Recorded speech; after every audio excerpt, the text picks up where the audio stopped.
यो कुरालाई बुझ्नु पर्यो। Radian is a constant angle sir, यही वाला कांस्टेंट एंगल यो कुनै बेला एक्जाममै आइदिन्छ। Prove that radian is a constant angle. Radian एउटा कांस्टेंट एंगल हो भनेर प्रूभ गर्न नै दिइहाल्छ समटाइम्स। यसरी प्रूभ दैट भनेर है क्वेशन यतिकै भनेको हुन्छ र यसको सल्युसन अब हेर कति लामो सल्युसन गर्नुपर्छ। सबभन्दा फर्स्टमा हाम्रो एउटा फिगर बनाउने,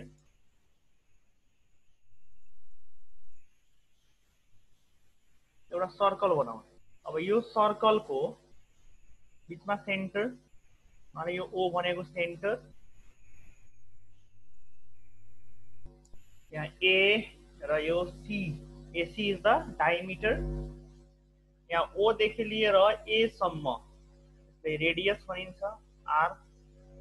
अब के गर्ने भने यो ओ देखि लिएर ए सम्म आर छ भने यहाँ ए बाट सेम यतिकै डिस्टेंस यो ओ ए बराबरकै लेंथ बराबरको ए बाट यहाँ बी सम्म मार्क गर्ने, जसमा यहाँ देखि लिएर यहाँ सम्म को लेंथ पनि आर नै होस्।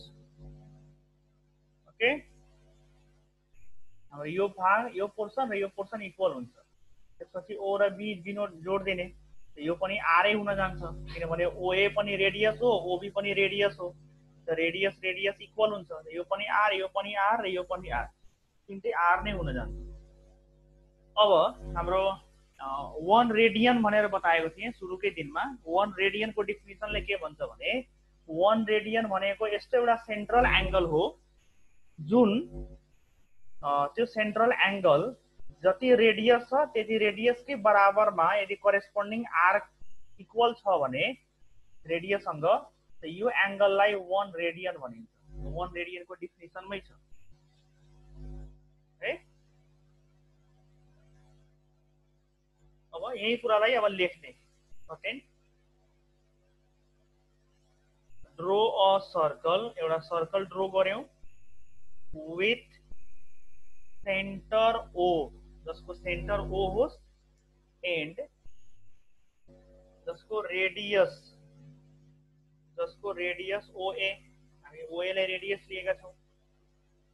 Take any point B on the circumference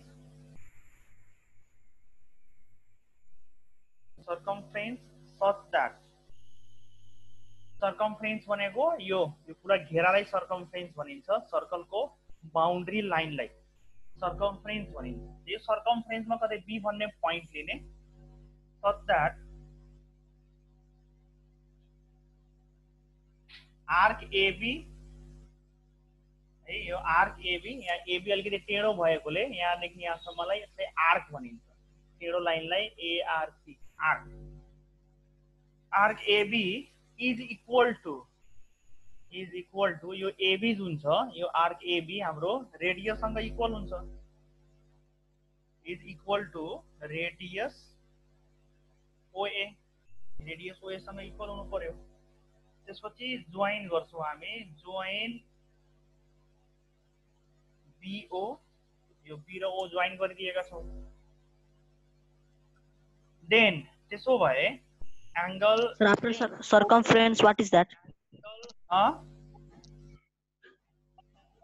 After circumference, what is? Circumference such that angle BOA equals to 1 radian हुन जान्छ। अब त्यसपछि प्रोड्यूस AO2C, यो AO लाई C सम्म प्रोड्यूस गर्ने, such that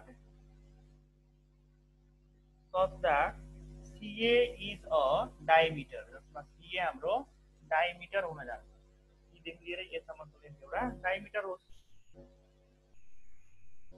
है। लेट OA equals to R, यो O देखि A सम्मले हामी R मानेका छौं। OA equals to R। Now we have हामीसँग एउटा रिलेसन के आउँछ भने angle BOA divided by angle AOC is equals to arc AB by यो आर्क ABC। यो अलिकति कम्प्लिकेटेड छ since the central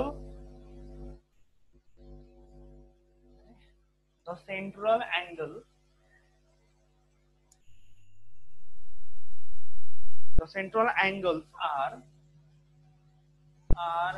proportional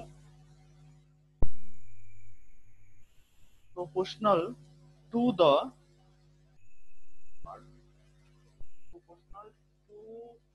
their corresponding arcs। यहाँ के भएको छ भने यो एंगल BOA भनेको एउटा सेन्ट्रल एंगल हो। BOA भनेको सेन्ट्रल एंगल र एंगल AOC यो AOC भनेको यो होल एंगललाई AOC भनेको। This whole angle is AOC। This BOA and AOC equals to arc AB by arc BC।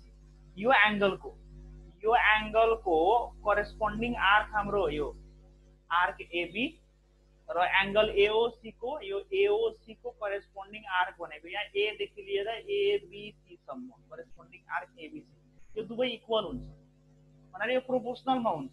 यो एउटा रिलेसन हो करेस्पोन्डिङ सेन्ट्रल एंगल र करेस्पोन्डिङ आर्क जहिले पनि प्रोपोर्सनल हुन्छ भनेर है। अब यसको बेसिसमा हाम्रो एंगल BOA अब BOA भनेको कति छ फिगरमा 1 रेडियन।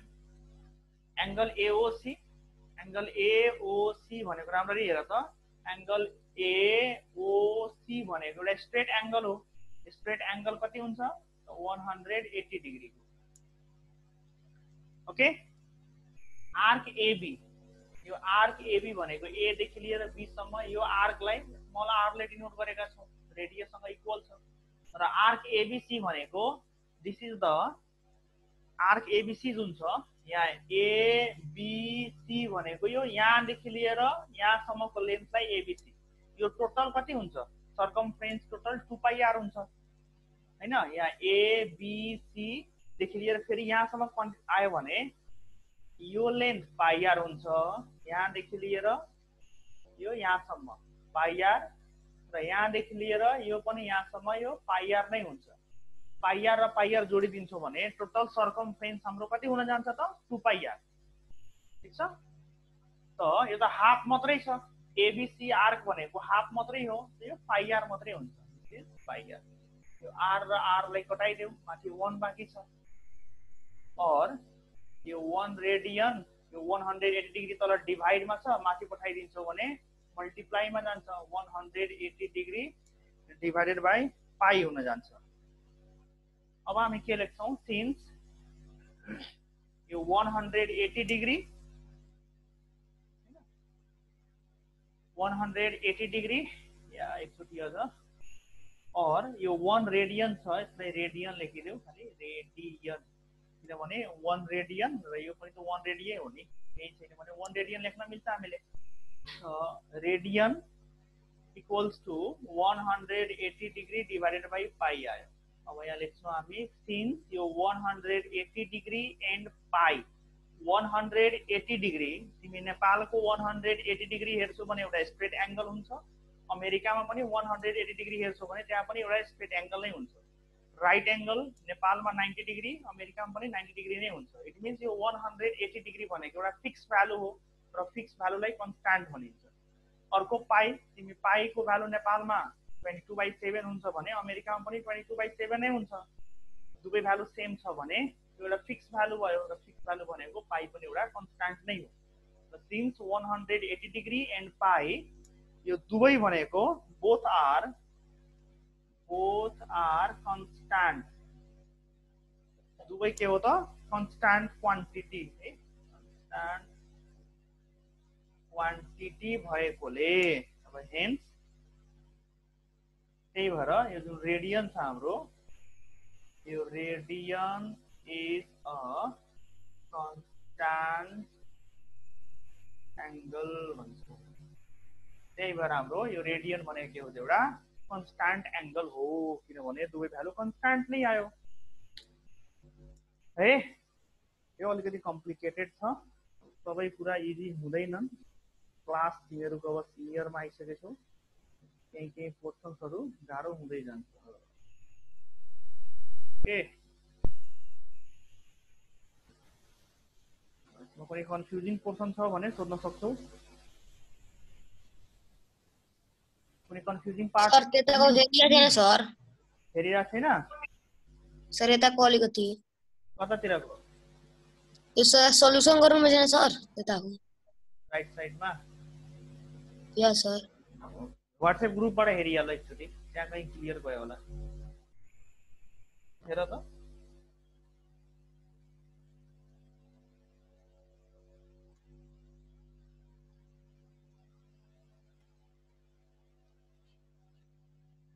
आएछ सर। भयो? क्लियर हेरिरहेछ?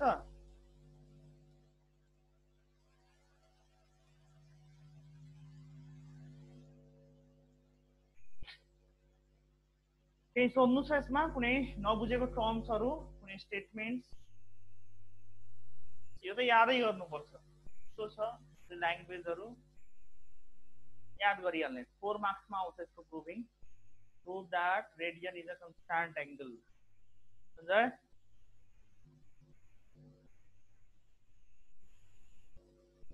Sanjay yes sir. याद भइहाल्छ?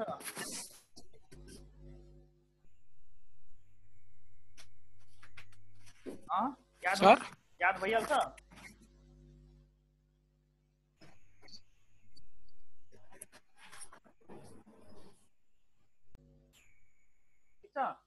फेरि रिपिट गरिदिउँ। Pythagoras theorem, it states that in a right angle triangle the square of hypotenuse is equals to the sum of the squares of perpendicular and square of base. त्यो भनेको h square equals to b square plus b square हुन्छ। यो नि हाम्रो Pythagoras theorem हो। ठीक छ? अब यसको बुकमा हेरौँ अझ के दिएको छ सँग रिलेटेड।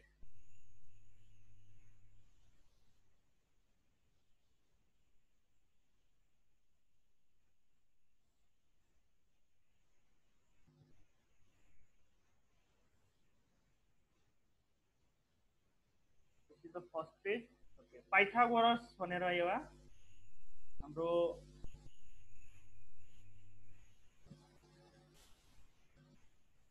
हेर्न सक्छौ। Pythagoras was a Greek mathematician and philosopher. Mathematician भने थियो र philosopher भनेको दर्शन शास्त्री हुन्छ। पाइथागोरस कसैको नाम थियो? एउटा म्याथमेटिशियन को नाम थियो। म्याथमेटिशियन प्लस फिलोसोफर दुवै थियो। यो फिलोसोफर भनेको भनौं न एउटा विद्वान व्यक्ति, धेरै नलेज भएको। जस्तो पाइथागोरस एउटा कोही मान्छे नै थियो जुन कि हाम्रो in Crotona, a Greek city in what is now southern Italy. अहिलेको जुन इटली छ, अहिलेको रिसेन्टलीको इटली जहाँ कोरोनाको कारण सम्बन्ध धेरै मृत्यु भएको छ, तो इटली कन्ट्री पहिला ग्रीक को सिटी थियो क्रोटोना भनेर। त्यही ठाउँमा बस्ने गर्थ्यो पाइथागोरस। आज भन्दा 2500 वर्ष पहिला, 2500 वर्ष पहिला, धेरै कम छ। Pythagoras theorem tells you about the lengths of the sides of a right angle triangles appear everywhere in the world around you. विश्वभरि राइट एंगल ट्रायंगल भनेको सेम एउटै थ्योरम हुन्छ Pythagoras theorem. Right angle triangle को बारेमा दिएको छ। Right angle triangle is a triangle that has a right angle भनेको 90 degree in it. The little square, सानो त्यो साइन दिएको छ, tells us that it is a right angle. In any triangle, the longest side is the side opposite to the largest angle. Right angle triangle, the right angle is the largest angle, so the longest side is the side opposite to the right angle. Hypotenuse भनेको right angle को opposite side भन्न खोजेको हो। Okay, the Pythagoras theorem, अब यहाँ Pythagoras theorem को बारेमा दिएको छ। ये हेर, in a right angle triangle, the area of the square shown in the hypotenuse is equal to the areas of the square drawn on the other two sides. त्यो भनेको h square equals to b square plus b square नै हो. Pythagorean triples को बारेमा कुरा गरेको छ. These are the Pythagorean triples. यो 3 4 5 एउटा पाइथागोरियन ट्रिपल्स हो. 5 को स्क्वायर, 3 को स्क्वायर र 4 को स्क्वायर तीनटैको स्क्वायर गरेर तल सानो दुईटा नम्बरलाई जोड्यो भने ठुलो नम्बरसम्म इक्वल हुन्छ. जस्तै यो 3 स्क्वायर 9, 4 स्क्वायर 16 र 5 स्क्वायर 25. 16 र 9 जोडिदियो भने चाहिँ 25 नै हुन्छ. 5 12 13 हैन. 5 को स्क्वायर गर, 12 को स्क्वायर गर र दुवैले जोडिदियो. त्यो 13 को स्क्वायरसँग इक्वल हुन्छ. र यसको यहाँ दिएको छ take any two numbers m and n such that m जहिले पनि n भन्दा ग्रेटर हुनु पर्यो. दुईटा नम्बर कुनै लिने. Then find 2mn m square minus n square र m square plus n square with the Pythagorean triple. र सानो फर्मुला दिएको छ. यसलाई तिमी आफै पनि ट्राई गर्न सक्छौ. ओके. यसको एक्सरसाइज भन्दा अगाडि यहाँ सानो एउटा example दिएको छ. Using Pythagoras theorem, area of square C is equals to area of square A plus area of square B भन्न सकिन्छ. सबभन्दा ठुलो यसमा C छ, त्यही भएर area of square C सबभन्दा पहिला राख्ने इक्वल्स टु दुईटा सानोलाई जोडिदिने. त्यो इक्वल नै हुन्छ. अब सेम त्यही कुराले यहाँ दिएको छ h square equals to b square plus b square बाट कसरी pbs फाइन्ड गर्ने है. यहाँ सानो एउटा एक्जाम्पल पनि दिएको छ जसमा हाइपोटेनस लुकाइएको छ, p र b दिएको छ. अब हेर यो फिगरमा हाम्रो परपेन्डिकुलर र बेस हामीसँग छैन है. यहाँ हाम्रो परपेन्डिकुलर र बेस यहाँ दिएको छैन. अब परपेन्डिकुलर र बेस छैन भने कुनैले पनि परपेन्डिकुलर र बेस मान्न सकिन्छ. तर जेनरली जुन भर्टिकल लाइन हुन्छ त्यसलाई परपेन्डिकुलर र तलको लाइनलाई बेस 90 डिग्री को अपोजिटमा त हाइपोटेनस भइहाल्छ. त्यही कुरालाई यहाँ मानिएको छ.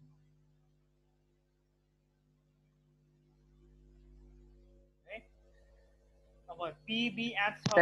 यसमा रेफरेन्स एंगल दिएको छैन.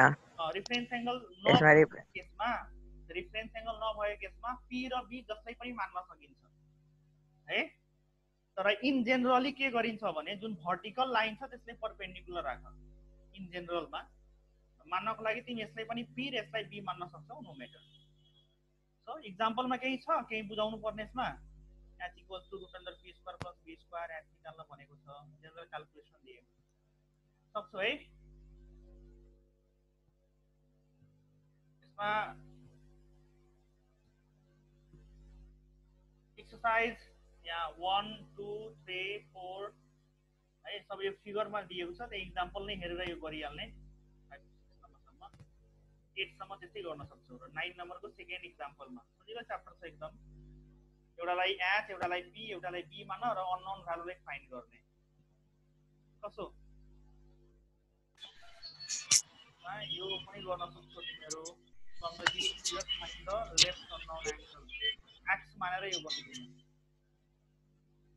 ठीक छ. 10 सम्म त गर्न सक्छौ होला. 11 12 13 प्रब्लम आयो भने यो पनि त्यही हो हुन त. सिकाउँछु पछि.